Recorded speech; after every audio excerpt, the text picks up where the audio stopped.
Now that we've locked down security with guardrails that fail closed and hooks that enforce what prompts can't, we turn to measuring whether any of this actually works using the same 4 helpers that keep every lab's console output predictable. We'll build evals, trace failures, and debug regressions before they ship.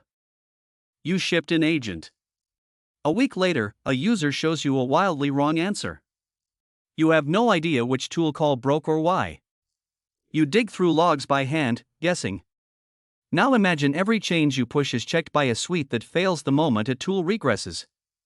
By the end, you will build that eval set, trace a bad call to its root cause, and retry it safely without double charging a customer. You're learning about eval, testing, and debugging right now. If you want to apply those skills to building AI agents that automate Microsoft 365 administration, this course shows you how.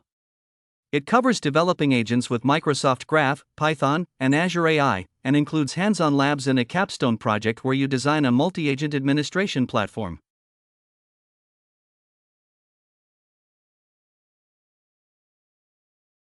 We start by building a small evaluation set that catches real regressions, using invoke ng graph request to validate outputs.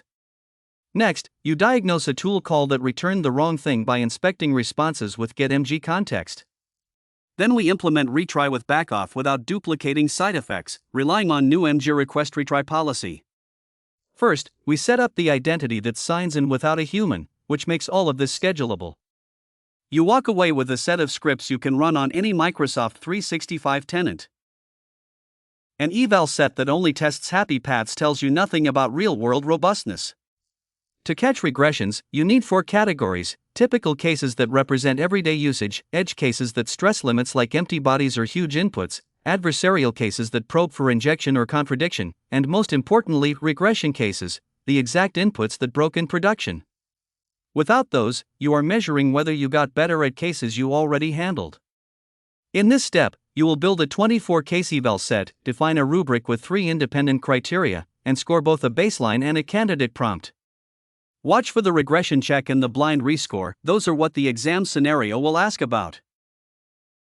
Priya's team maintains a small eval set with typical, edge, adversarial, and regression cases. One regression case is the exact input $1,000 that previously crashed the currency formatter.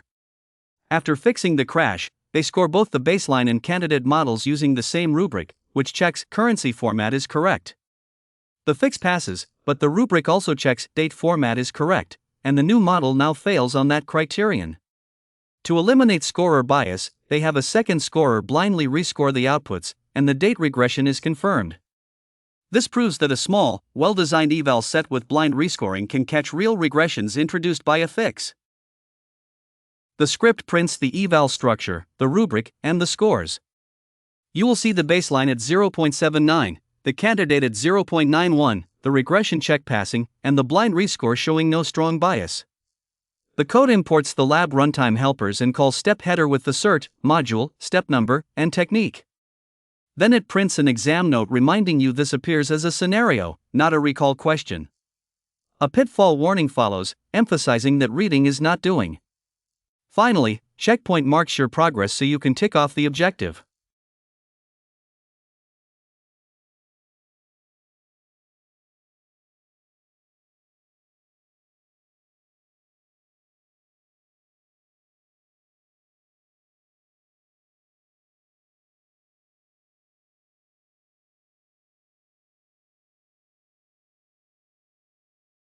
The output shows the eval set breakdown, 12 typical, 6 edge, for adversarial, and 2 regression cases. The rubric has 3 criteria scored independently.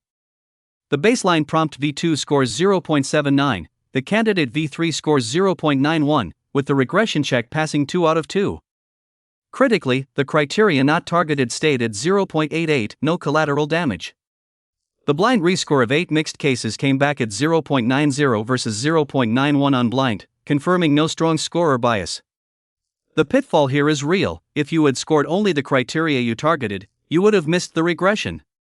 Always score the baseline first, and always check the dimensions you did not intend to change. When a tool call returns the wrong thing, the instinct is to blame the model or the prompt. But the real culprit is often the tool description, the only documentation the model has. This step teaches the four-cell isolation technique. You hold the tool constant and vary the input, then hold the input constant and vary the tool. That pinpoints whether the bug is in the tool itself or in the argument the model passed. On the exam, you'll see a symptom and 4 candidate causes. This method replaces guessing with a repeatable process. Watch how a single trailing space in the input, invisible in the serialized JSON, causes the whole call to fail, and how parsing the input reveals it. We start by printing the raw arguments the model sent to the tool. The string shows version is 1.0 in quotes. When we parse that with json.loads, we confirm it's a string. But the tool description declared version as a float, so the model got confused. We update the description to say version is a string, like 1.0. On the next run, the tool returns the correct blueprint weights, proving the description was the root cause. The script prints the symptom, the request and response with the trailing space highlighted, and the four-cell isolation matrix. It then states the root cause and the fix, and ends with exam tips and a checkpoint reminder. The script imports the lab runtime helpers and defines a main function. It calls step header to print the banner with the cert, module, step number, and blueprint domain. Then it prints an exam note reminding you this appears as a scenario, not a recall question, and a pitfall warning that reading is not doing. Finally, it calls checkpoint with the current file to mark your progress.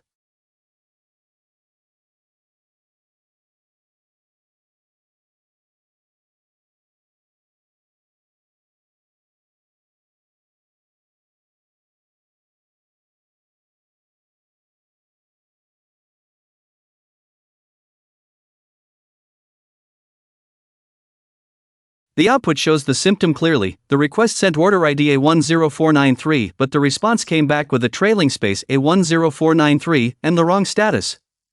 The four-cell matrix isolates the variable. With the old tool, both correct and wrong inputs produce the correct and wrong results. With a new tool, the pattern repeats. That tells us the input is the variable, not the tool. The root cause is a typo in the tool description that said the order ID followed by a space. Fixing the description resolves it. The pitfall reinforces that you must parse the JSON input string matching the serialized form hides exactly this class of bug. When an API call fails with a transient error like a 429 rate limit or a 5xx server fault, simply retrying can create duplicate side effects. Imagine charging a customer twice for one order. The solution is to combine exponential backoff, which spaces out attempts to let the service recover, with an idempotency key, a unique identifier sent with each request so the server knows it's the same operation and only processes it once. In this step, you'll see how 3 attempts with the same key result in exactly one order, and you'll learn why the SDK's built-in retries must be disabled when you add your own. Watch for the deliberate demonstration of what happens without the key 3 attempts, 3 orders, to cement why idempotency is what makes retrying safe. Priya's payment service returns a 429 too many requests on her first attempt. Her retry logic backs off for 2 seconds, then resends the request with the same idempotency key header set to ABC123. The server recognizes the key and returns the cached success response without processing a duplicate charge. She also disabled the SDK's default retries to prevent exponential multiplication of attempts. We'll walk through a retry loop that uses exponential backoff and an idempotency key. The output will show 3 attempts, first a 429, then a 529, then a 200, but only one order created, and a note on which status codes are safe to retry. The script starts by importing the lab runtime helpers and calling step header to print the module banner.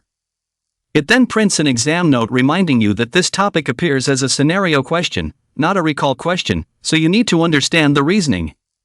A pitfall warning emphasizes that reading is not doing. You must actually run the code to internalize the skill. Finally, the checkpoint function marks your progress in the objectives file. The retry logic itself is left as an exercise for you to implement, guided by the expected output shape.